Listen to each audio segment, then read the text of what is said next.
Hello and good morning. I welcome you to the morning meeting today on Thursday, the 1st of March 2017. I'm sorry, 2018. This is Jens Klatt speaking and exclusively presenting this format to you for JFD Brokers as their global head of research and education. Quite some action we can see in the markets right now. The DAX under pressure. I want to say after the close yesterday in the US equity markets, second day in a row that the S&P started quite stable and then sold off and not just closed or made new lows, no new weekly lows, but closed within just small points around these lows here. I think it's a quite clear sign that there's definitely some weakness in the markets right now, and in fact the DAX followed and saw some pressure building here, as you can see here in this chart already, but let's switch over to this one. So you can see that it followed here, had a stable start into the week, but then into the day, but then here after a small recovery towards 12,385, something like that. That was the first tick at 9 a.m. German time, so 8 a.m. GMT. That's when the Xetra opening, the spot market came in, volume came in.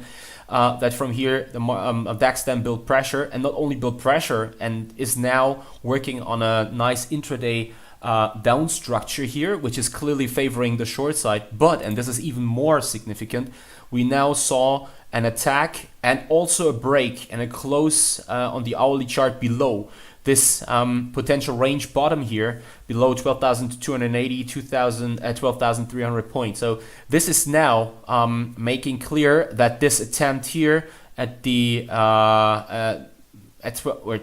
against 12,600 points, the attack at this level at the beginning of the week was a classic fake out. And this is probably even more significant now, this break, since if we keep on taking momentum on the downside, there is further room for another 200 points on the downside, at least down towards 12,070, 12,100, probably even lower than that. So by that said, you can clearly read between the lines that I definitely favor short engagements right now, and I'd be really careful with long engagements against this current momentum. Now, and the interesting thing is, in fact, that there's a potential trigger coming out. I just learned, by the way, that there's a second speech from Jay Powell in front of the US Congress today. I think it won't have such a big impact on the market as his words caused volatility around speculations of a fourth hike in 2018, which came as kind of a surprise to some market participants. To me, I mean, 4 hikes is probably a little more hawkish than what I expected, in fact, but nevertheless, it's not that it's so unlikely based on the fact that the Fed Watch tool, for example, at the CME saw such a fourth hike with a probability of around 25% in the last weeks. And so to me, that's not such a big surprise, even though, well, obviously it cost some US dollar strength. It cost the US dollar, obviously, to rise sharply, let's say, and attack this region here, which now we've taken out. This is something I'm a little surprised about, even though, nevertheless, I think that the potential on the upside is still not that huge, even though we could at least probably take on further momentum, pushing us to this region if today's PCE number comes in above expectation. So usually PCE is not a big deal and nothing really spectacular, to be honest. So to me, it's just one data set. And when looking at JFD Research, for example, the website, where you can also find some great input here on the markets in general. And yes, you can see here, by the way, English article, Sterling sells off on renewed Brexit concerns, second round on Powell's testimony, and core PCE in focus. I have to say, core PCE is the main focus of my trading day today, and something definitely worth watching. And this is the interesting thing, if you now go down to the economic calendar here, you can see that it only has those 2 blue candles, meaning that it's like it's a medium important event, let's say. But the thing is, I I agree most of the time, probably 95-99% of the time, but today is different. And this is the reason. First of all, let's have a look. What is the core PCE price index? I've prepared this already here. Bureau of Economic Analysis, US Department of Commerce. And the PCE, core PCE price index is defined as personal consumption expenditures, PCE here, prices excluding food and energy prices. The core PCE price index measures the price paid by consumers for goods and services without the volatility caused by movements in food and energy prices to reveal underlying inflation trends. And this is the key word, inflation trends. We've heard we've all heard the speech from Powell, the words from Powell, making a fourth rate hike more likely. And we also know over the last weeks and looking back at the beginning of February that markets are quite concerned about too fast rising yields. And now this number becomes crucial again. Probably it's a very, very important number today, because if numbers come in above expectation, there is definitely some room for further speculation of a more restrictive Fed in the near future, in combination with the words from Powell in front of the Congress already on Tuesday. And yields keep on rising. If yields keep on rising, well, what you usually would expect is not just the US dollar keep on its momentum on the upside and probably push towards this upside channel trend line here, which is where this resistance, potential resistance can be found around 91.30, but it's also plus again US dollar that Euro USD has some further potential on the downside here, which could could result in a break below 21.7 to 21.60 probably here, with further room on the downside down to 120.80, 121. But it's also potential, and has also potential to drive equity prices lower, because if numbers come in above expectation and markets are quite yields sensitive right now, that means nothing more than we should expect in case of the time. Usually you probably expect US equity markets then to react. You definitely expect equities to probably gain momentum on the downside again. And this is also something where this pressure, which built already here during European market hours, can continue in the DAX then, and realistically pushes as low as 12,070, 12,100 points today. So the number, in fact, usually it's not a very big number, but if numbers come in above expectation and if yields keep on rising and take on further momentum on the upside, there's a good chance that here the DAX can definitely forthright this bearish structure he has already brought up since the start of the European markets, respectively the start of the Xetra DAX in this case. And what I prefer, in fact, is the following. 1 second, please. Let me just show you here a short snapshot of the DAX. What I prefer, in fact, is a consolidation now at a low level, something like that. So not a retracement, let's say back towards here around 12,300 points or something like that, but really a consolidation, and then say, okay, how do we try, or how will we probably trade such a scenario with the classic breakout approach, where you just say, okay, let's short the market if it makes further lows with a stop here then above this range. This is my favorite scenario. Not sure if this will really happen, but in fact something which is also likely, because the thing is that the DAX so far has not shown any signs of a more willingness of extending a corrective move or something like that. I mean, euro is quite weak. The euro pushed below 122 here again today, which is usually a sign, or has been a sign in the near past here, which was capable of lifting the DAX higher, a weaker euro. But in this case, it's not happening, and this is definitely something to worry about, and showing that the DAX is definitely quite weak.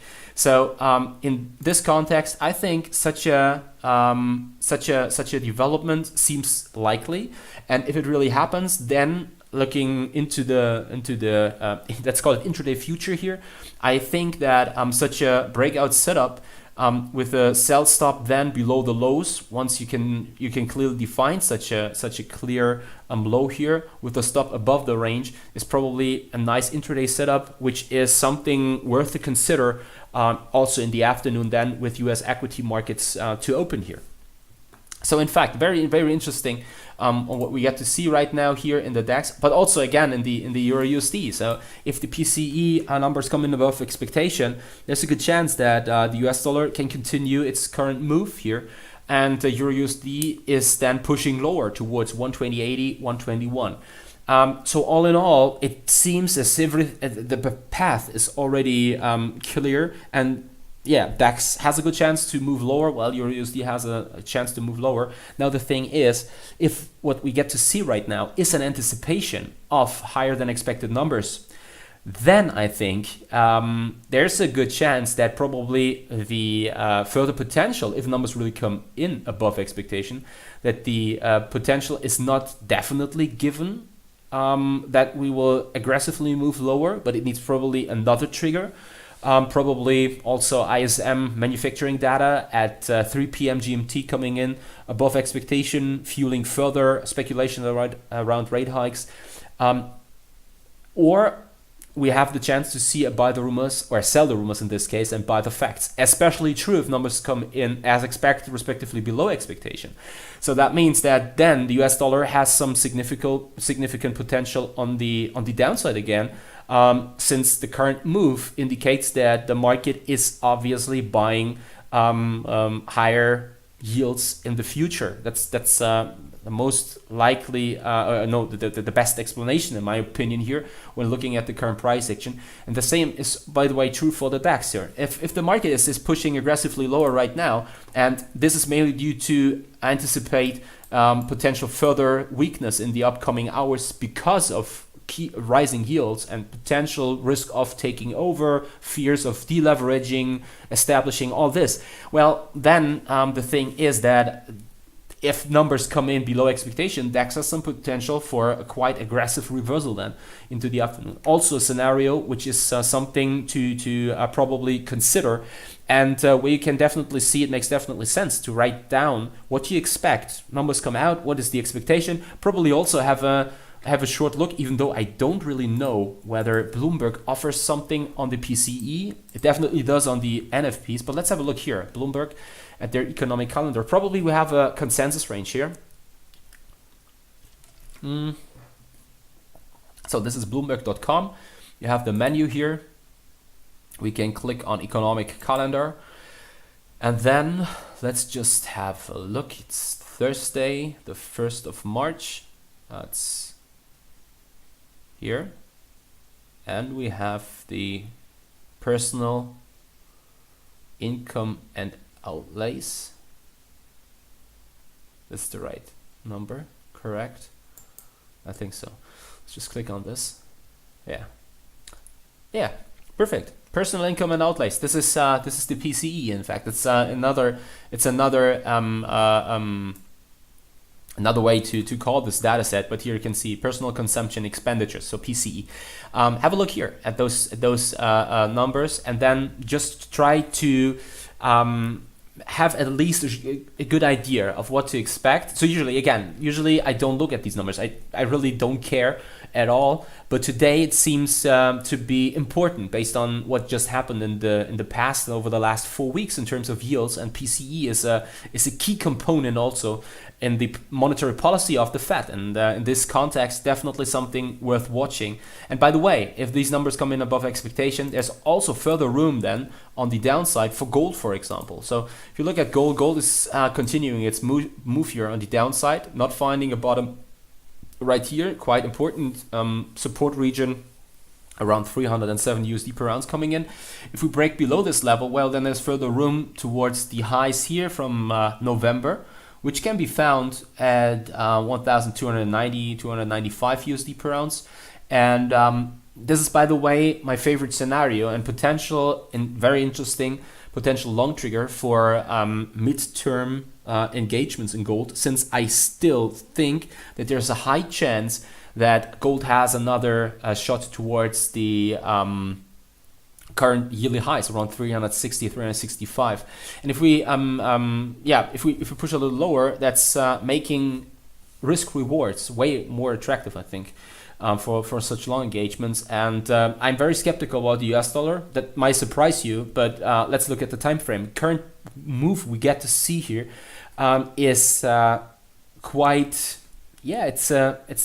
it's diminished, to be honest. It's nothing really big, because if you look at the yield differentials, for example, well, you can clearly see that there is some skepticism around the mid to long-term outlook around the US economy, and fears building that there is potential for a recession in the US. And if you combine this, then we have clearly to say that even though there's currently some intraday momentum on the upside, and where you should definitely favor further US dollar strength, this is really short term. So midterm US dollar should be considered weaker, and this is usually something which drives gold higher then. And with this in mind, current movements in the currency markets, respectively also economic data, is potentially capable of pushing us to levels which are attractive for long engagements, in this case in gold then, from a risk reward perspective. And here I think the region around 295, probably 1,300 USD per ounce is definitely something to watch at. And so in fact that's it for mine. Nothing more to add. I probably could also give you a short overview of dollar Japanese yen, even though dollar yen here is still very unattractive right now. Short term, it's probably 106.40, 106.50, which is interesting. If we push below that level, there's further room on the downside towards 105.50. That definitely needs currently risk aversion, else the US dollar is capable of holding the current levels, even though what you can also see is US dollar seems to perform quite well on a broad scale, not against the Japanese yen, or not. I mean, the Japanese yen can stabilize against the US dollar. It's potentially a sign of strength in the Japanese yen, and also a sign which is definitely to be considered skeptical when it comes to equity markets, because if the yen here can stabilize right now, that means if a further push lower really happens, risk aversion hitting, well, then we have a very good chance that Japanese yen will outperform, also against a quite strong US dollar. Definitely something worth considering, and especially true if PCE data comes in above expectation, yields rise, and you usually expect dollar yen to rise too, because there is a positive correlation between dollar yen and yields here, especially 10-year yields. US yields, but if this doesn't happen, it shows that rising yields currently cause deleveraging fears, risk off fears, and this is our risk off mode, and this means that dollar yen is more likely to push lower on rising yields than it is to push higher. So okay, that's it for mine. Happy trading. Watch your stops. Talk to you again tomorrow, 10:30 a.m. GMT. Let's see how these data sets come out and what they deliver, what kind of price action we get to see. Happy trading. Watch your stops. Take care. Talk to you tomorrow. I look forward to it. See you, and bye-bye.